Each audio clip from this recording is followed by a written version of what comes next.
we are in England, and just across the bridge is Jurassic Park. I had no idea they were so close.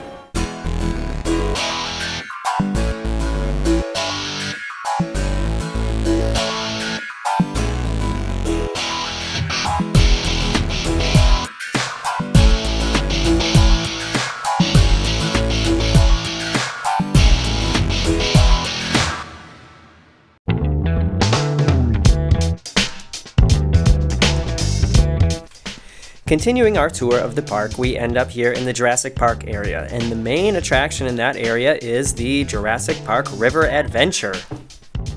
Due to Universal's strict no camera policy, I couldn't take the camera on the ride, but you can see you get in these great big boats with a bunch of other people to take a tour of Jurassic Park when the dinosaurs take over, and you just narrowly escape by coming down this great big drop and getting really wet. It's one of my favorite rides in the park, as long as it's a warm day. Okay, parents of small kids, listen up, because the next tip is for you. This here is the Pteranodon Flyers roller coaster. It's a tiny little roller coaster in the Jurassic Park area, and it always has really long lines because it only has an hourly capacity of 170 people. Somehow, you have to convince your kids that they don't want to ride it because it's not worth it and the line is always gigantic, so find a way to skip it. Moving on with our tour, we arrive in Toon Lagoon, which is home to two really great water rides. Ripsaw Falls is the name of the park's log flume ride, which is sort of a cross between a log flume and a roller coaster. It's really, really fun. And almost as much fun as riding the ride is throwing quarters into these water blaster machines, which you can use to spray riders with an unexpected blast of water at the end. Let's see that again. And one more time.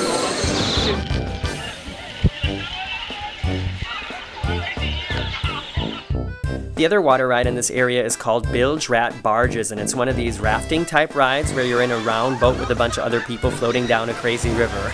Also, lots of fun. I ride it every time I'm there if the weather's warm enough, and I think it's something that everybody can enjoy together because there aren't necessarily any drops or really fast parts, but be prepared to get soaked.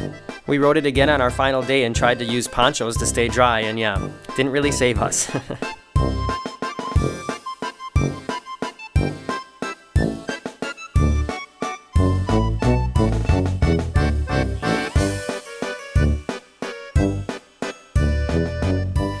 And the final area of the park to see is Marvel Superhero Island, right here on the map, home to two must-see attractions if you're into thrill rides, Spiderman and Hulk. The story of the Spiderman ride is you are taking a tour of the Daily Bugle newspaper offices where Peter Parker works when his boss decides to send you out in these newfound vehicles to take some pictures of what's going on in the city. You get attacked by all the Spider-Man villains, but he comes to save the day, and of course I couldn't take my camera inside, but trust me, this is an awesome, one-of-a-kind thrill ride that you have to experience if you're at Islands of Adventure. And speaking of thrill rides, it doesn't get much more thrilling than this, the Hulk roller coaster. This ride is intense. It starts off by shooting you up into a heartline roll, followed by 3 gigantic inversions over water, and then you drop into a tunnel, and that's just the first few seconds. Awesome ride, highly recommended. And that just about wraps it up for my 3-part, very unofficial guide to Universal's Islands of Adventure Park in Orlando.